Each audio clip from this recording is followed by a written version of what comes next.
Welcome dear students. तो यहाँ पे क्या क्वेश्चन है, आइए इसको देखते हैं। क्लास 10 के लोकतांत्रिक राजनीति का एक इंपॉर्टेंट प्रश्न है, आइए इसको देख लेते हैं। यहाँ पे क्या क्वेश्चन है,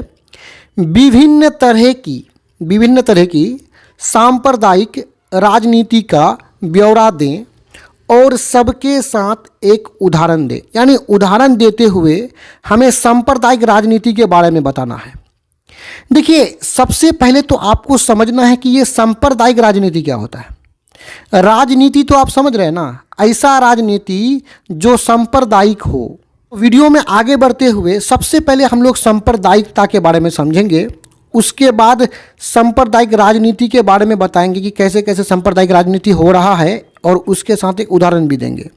तो आइए उत्तर में यहाँ पे समझते। देखिए, जब हम इस बात को मानने लगते हैं कि धर्म ही समुदाय का निर्माण करती है, यानी जब हम ये मान लेते हैं कि धर्म ही समुदाय का निर्माण करती है, धर्म है तो सब कुछ है। समुदाय का मतलब होता है गांव, मोहल्ला, बस्ती, यानी हमारे आसपास जो भी गांव मोहल्ला है उसका निर्माण धर्म ही करता है। यानी धर्म को हम सबसे बड़ा समझते हैं, अपना जो धर्म है उसको सबसे बड़ा समझते हैं और दूसरे के धर्म को हम कम आंकते हैं, उसका बुराई करते हैं, तो उसी को सांप्रदायिकता बोलते हैं। और आगे कहा गया है कि तो सांप्रदायिक राजनीति जन्म लेने लगती है। यानी धर्म को जब हम सबसे बड़ा समझते हैं, अपने धर्म को सबसे बड़ा समझते हैं, तो उसी स्थिति में सांप्रदायिक राजनीति जन्म होने लगता, पैदा होने लगता है।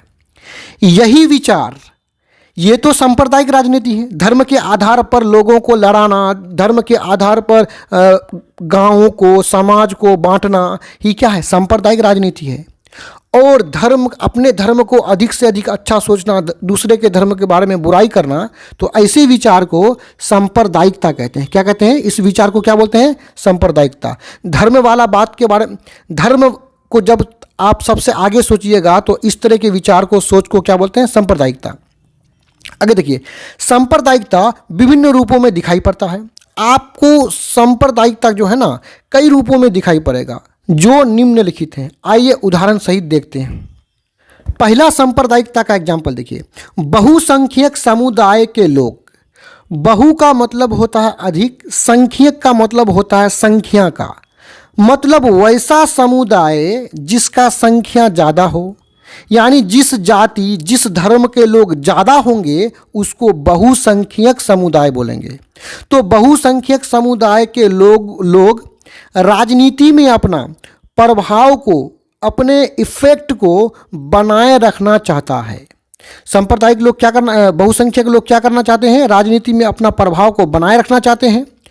अपने प्रभाव को बनाए रखने के लिए और अपने प्रभाव को बनाए रखने के लिए विभिन्न नियमों को बहुसंख्यक द्वारा अल्पसंख्यक समुदाय के लोगों पर थोप दी जाती है। किस पर थोप दी जाती है, अल्पसंख्यक समुदाय पर थोप दी जाती है। किसके द्वारा, बहुसंख्यक के द्वारा। अल्प मतलब होता है थोड़ा, कम, संख्यक का मतलब वही संख्या का।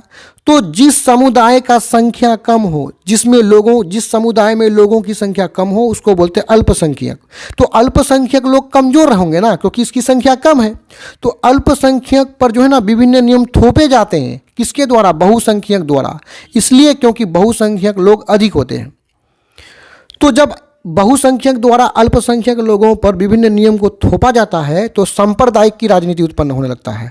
तो यहाँ पे सोच उभरने लगता है कि वो अलग धर्म का है, हम अलग धर्म का है, हम पर जुल्म हो रहा है। आगे देखिए, इसका उदाहरण देखिए। उदाहरण के लिए 1956 ईस्वी में श्रीलंका के सिंहली समुदाय द्वारा सिंहली भाषा को एकमात्र राजभाषा का मतलब होता है कि पूरे श्रीलंका का भाषा वही होगा, क्या होगा, सिंहली भाषा होगा, के रूप में घोषणा करना। यानी देखिए, श्रीलंका में ज़्यादातर लोग जो है ना सिंहली भाषा को बोलते हैं, ज़्यादातर लोग। और कुछ लोग जो अन्य भाषा को बोलते थे उस पर भी सिंहली भाषा को थोप दिया गया। मान के चलिए हम लोगों को भी ज़बरदस्ती कोई ऐसा भाषा बोलवाए जिसको हम जानते नहीं हैं, तो इससे क्या होगा, सांप्रदायिकता का भावना आएगा कि नहीं आएगा। तो ये श्रीलंका में हुआ। सिंहली भाषा को राजभाषा, पूरे देश का भाषा घोषित करने पर वहाँ भी सांप्रदायिकता उत्पन्न हुआ। आगे देख 2 नंबर में देखिए, धर्म के आधार पर राजनीति गोलबंदी, यानी धर्म के आधार पर हम राजनीति में गोलबंदी कर लेते हैं। बोलते हैं कि हम अलग धर्म का हैं, हम ये हैं वो हैं, धर्म के आधार पर लोगों को बांट देते हैं, गोलबंदी कर लेते हैं।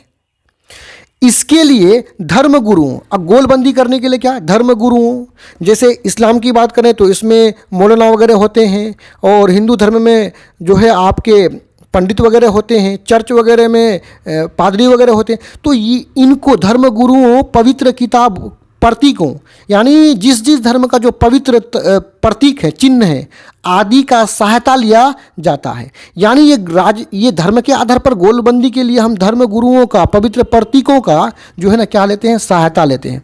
उदाहरण के लिए निर्वाचन के समय, यानी इलेक्शन के समय, वोट के समय राजनेताओं द्वारा मंदिरों, यानी हिंदुओं का वोट लेने के लिए मंदिरों में, मुस्लिमों का वोट लेने के लिए मस्जिदों आदि में जाना, यानी मंदिर मस्जिद में जाते हैं क्या करने के लिए, वोट को पाने के लिए। अब अगला पॉइंट में चलते हैं। तीसरा पॉइंट में है कि सांप्रदायिकता के आधार पर, यानी धर्म के आधार पर, लोगों को धर्म के आधार पर उकसा करके, लड़ा करके, धर्म के आधार पर हिंसा, हिंसा का मतलब होता है लड़ाई मार, इधर उधर आग लगी करना, दंगा आदि कराया जाता है। उदाहरण के लिए भारत विभाजन के समय, भारत का जब बंटवारा हुआ था, विभाजन के समय इसे झेल चुका है। पाकिस्तान जब भारत से विभाजन हुआ था, अलग हुआ था, तो काफ़ी दंगे हुए थे। तो इस तरह के धर्म के आधार पर जो सांप्रदायिक दंगे हैं वो भारत झेल चुका है इसे। कब, भारत के विभाजन के समय जब भारत आज़ाद हुए थे। तो यहाँ पे ये वीडियो समाप्त होता है। मैं उम्मीद करता हूँ वीडियो आपको समझ में आया होगा। धन्यवाद।